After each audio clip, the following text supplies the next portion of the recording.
Good morning, everybody. Hi. Sorry, I'm 3 minutes late trying to get a connection. Guess where? It's raining again. It's not too bad, but it got pretty high. Good morning, Brittany. Nice to see you, my darling. Happy Thursday. Thankful Thursday. Thank you for the love and for the hearts. Thank you for taking the time out to join me this morning for the Embrace Formula Word of the Day, episode number 47, you guys. 47 and counting. We're doing pretty good here.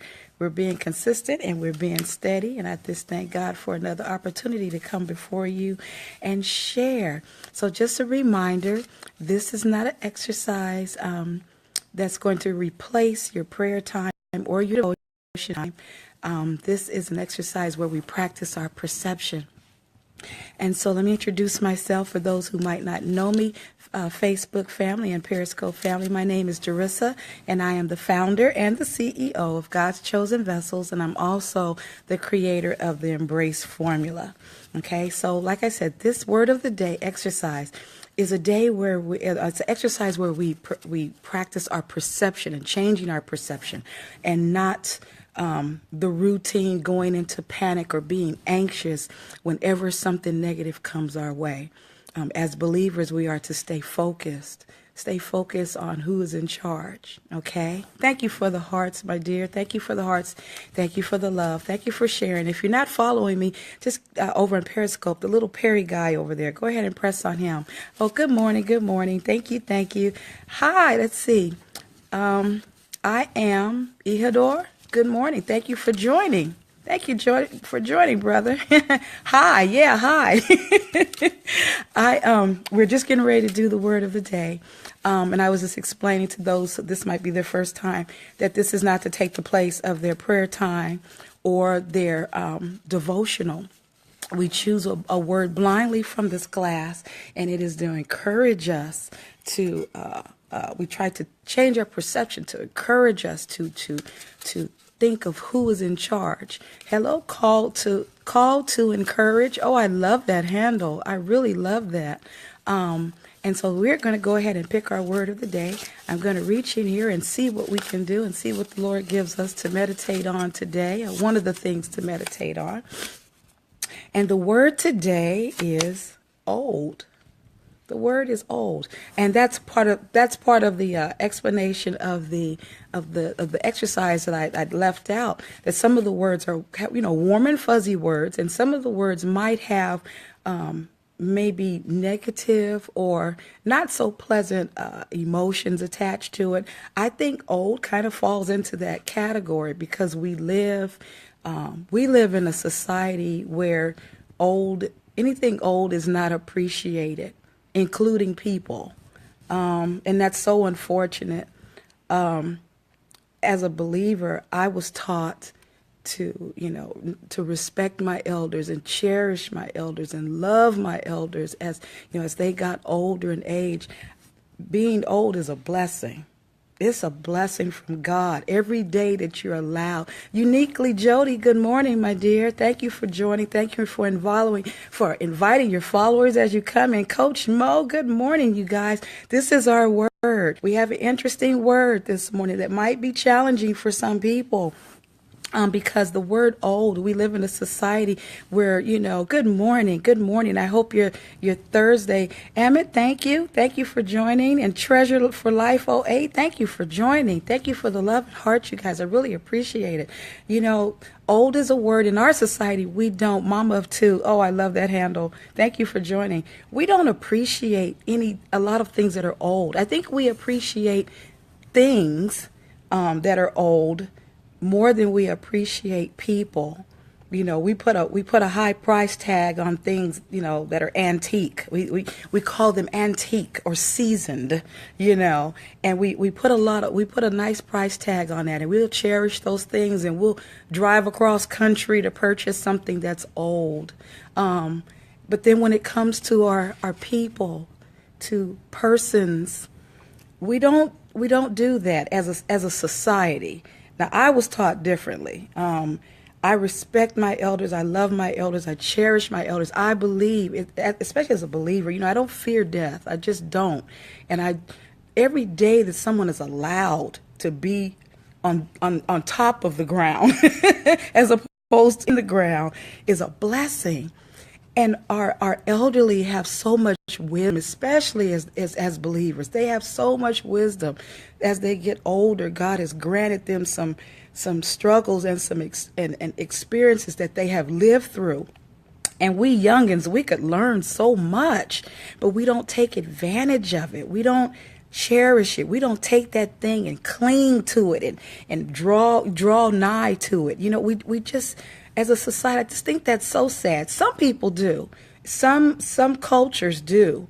But I think the majority, I think we fall short on that. I really do. And it's sad because I don't think we realize what a treasure we have in our elderly. And as they get older, oh, God forbid if they're elderly and sick, you know, or have a dreadful disease, you know, like Alzheimer's, like my mom. You know, people tend to, I know sometimes everybody's circumstance is different.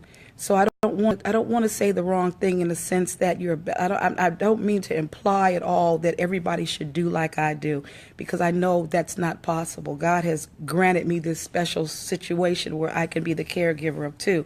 And I know that's not possible for everyone. I know that. But I'm not talking about those people who are doing the best that they can. I'm talking about, because I'm saying this because I know a person personally who has an elderly mother, and they just walked away. She's literally passing before your eyes, and they just have nothing to do with her, you know. And in my mind, I try to make sense out of it, maybe they just can't handle it. Maybe they get, because I know the situation, that's not even the case. It was a choice. It's a choice. I will never understand it. But like I say, so people are wired kind of different, and whatever the reason is, I can't come up with anything that makes sense to why would you decide that when you have such a beautiful gift, especially your mother. I don't get that, you know. I don't get that. So I feel the word is not old. It's not. Yeah. I think they got serious problems myself. I love you. And you guys are saying I love you, but I'm going to jump in there. I love you too.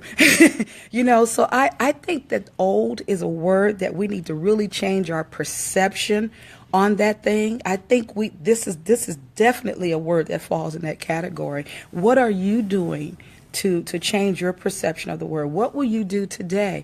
And I know, you know, for me, I don't think I have the wrong perception. Thank you. I don't think I have the wrong perception of it, but I will make a conscious decision today to remind myself of what a blessing it is to have someone who is older in my life. I know in Scripture says, you know, when we accept Christ, old things pass away and become a new creature. And I know in that particular sense, old still isn't a dreadful thing. It's a promise that we can be renewed. Our heart can be renewed, and our mind can be renewed. And that's a beautiful thing. But I think I have more temptation, maybe more in the earthly realm.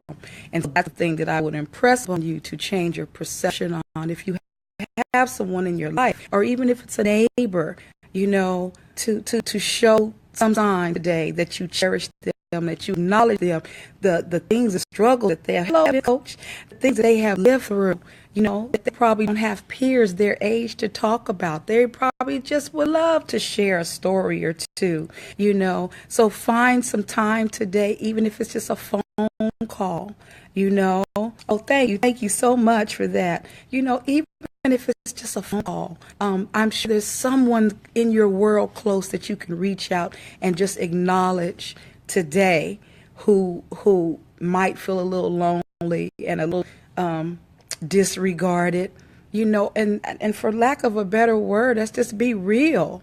Let's just be real. I love their stories too. There's so much wisdom there. But someone who might feel thrown away, can you imagine what that feels like to have lived your life, and maybe you don't have children visiting you, maybe you're trying to do for yourself, and wherever you are in the country, I wish you could get your mom back. Oh, bless your heart. Days I have days like that too, Jody. My mom is still here on this earth, but she's been living with Alzheimer's about 10 years now. Been hospice here, yeah, just for one day, for 1 second. And so I totally understand. God bless you, sweetheart. I'll be praying for you, for the comfort for your heart. Because they say, your mom is just irreplaceable. So I understand what you're saying. That one hug cat, yes, just precious, just to share something with her. I know, that's a hard thing to deal with, but God gives us grace, and God knows. He hasn't forgotten. He knows your heart. He knows what your struggles are, and He knows how you feel about your mom. He knows that. He knows that. And I'm just so thankful that we have a God that doesn't forget us. So in the same pattern, we should not forget those. We should be encouraging, and we should be loving, and we should be kind, and we should remember those who need to be remembered. Like I always talk about, you don't understand the power you have to change someone's life. Something as simple as acknowledging someone. God bless you. God bless you. Thank you. But I thank you for listening, because we have the power to change someone's day, change someone's life. I would say something as simple as a smile. You don't have to be Oprah and give everybody a car to change their life. I mean, that's wonderful too. Don't get me wrong. But something as simple, you just don't know the mindset of some people. People are waking up every day depressed and fearful and hopeless. And something as simple as you acknowledging them could just shatter all those depressions and feelings of gloom and feelings of maybe wanting to end it all. Good morning, Nikki. Thank you for joining, and thank you for the love and the heart, you guys. So, always remember that God has granted you gifts, and gifts, they don't have to mean you can hold a microphone and talk eloquently. It doesn't have to mean that you could command, everyone's attention on the stage. It doesn't mean that. Your gift could be that beautiful smile you have. That gift could be backing out of the your driveway in the morning at the right time, just to see that neighbor moving their trash. You've been a hermit for the last month and nobody noticed, and that's your opportunity right there to say, good morning, how are you? I missed you, I haven't seen you in a few days. And they're like, me? You missed me? You never know. You never know what power you have to just change somebody's life. So I'm saying, reach out to someone who's elderly, someone who feels forgotten. Be the answer to their prayer. That's it. You have the power to be the answer to somebody's prayer. How cool is that?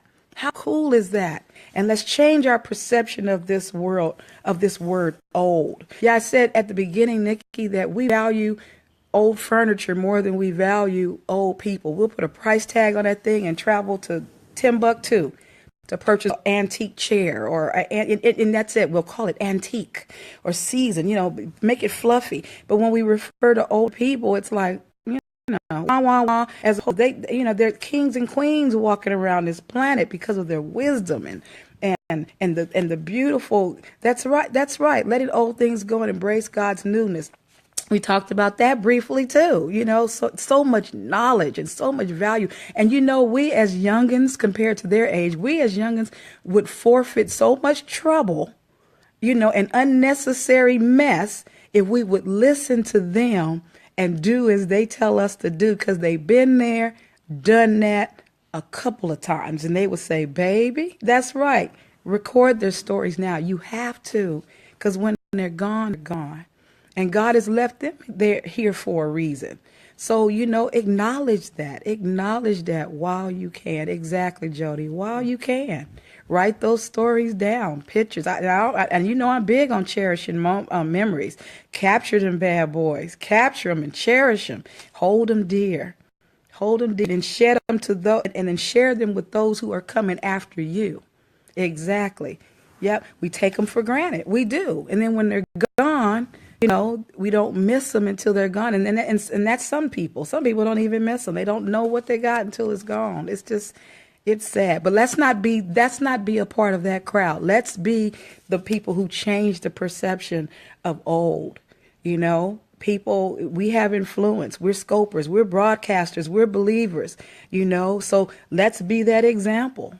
Let's be it. It has to start with us. It has to start with someone. So why not you?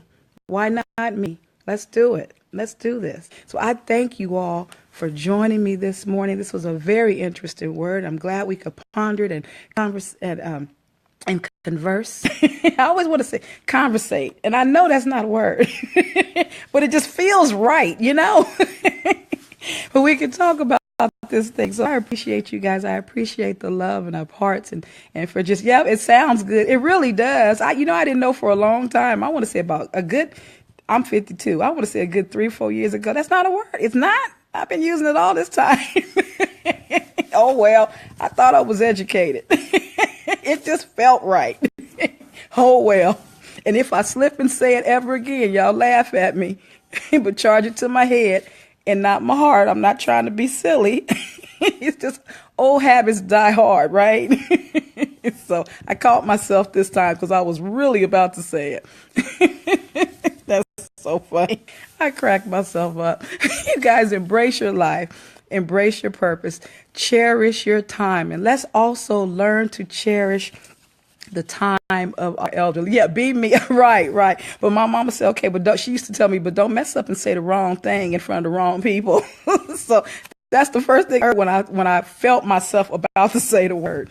So you guys, let's work on this word. Let's work on, think of what we can do to help change the perception of this word, because it's not a bad word. It should be a beautiful word. This should not have the negative stigma, that's the word I'm looking for, attached to it like it does, especially in our society. It's just sad. All cultures and societies, they don't have problem with this word. I just think we tend to be a little different here in the States. Just a little different. We special children. We're just a little special. So let's work on this. You guys, God woke you up this morning, open those pretty peepers, and giving you another chance to get it right. Don't blow it, y'all. Don't blow it. Make the best of it. I'll speak to you soon if the Lord say the same. Y'all have a wonderful day. Old folks, go visit. Reminder. That's right. Go visit. Find somebody and visit. If it's somebody that come to mind and they're far away, pick up the phone. They would love a phone call. They would love a phone call. I know it to be true. I know it to be true. I stay in touch with all my aunties, my mom's best friends from the military. So the oldest one, they've been friends for 56 years, and she's my aunt. And I don't let more than 3 or 4 days pass without calling her and checking on my Aunt Julia and my Uncle Al. Thank God they're about an hour and a half from here, because when they retired from Air Force, they moved to the Bay Area. But that's my people, you know. They're all my aunts and uncles. So yeah, I check on them. I love them. I cherish them for so many reasons. And one of the reasons is they're the closest things I got to my mom and daddy. You know, they knew my mom and daddy before I knew my mom and daddy. So yeah, so you find somebody, you hang tight, whether it's grandma, auntie, a neighbor, somebody from the church, you know. Yeah, you might make a brand new friend. Reach out, y'all. Love you. Take care. Be kind to one another. Okay, bye.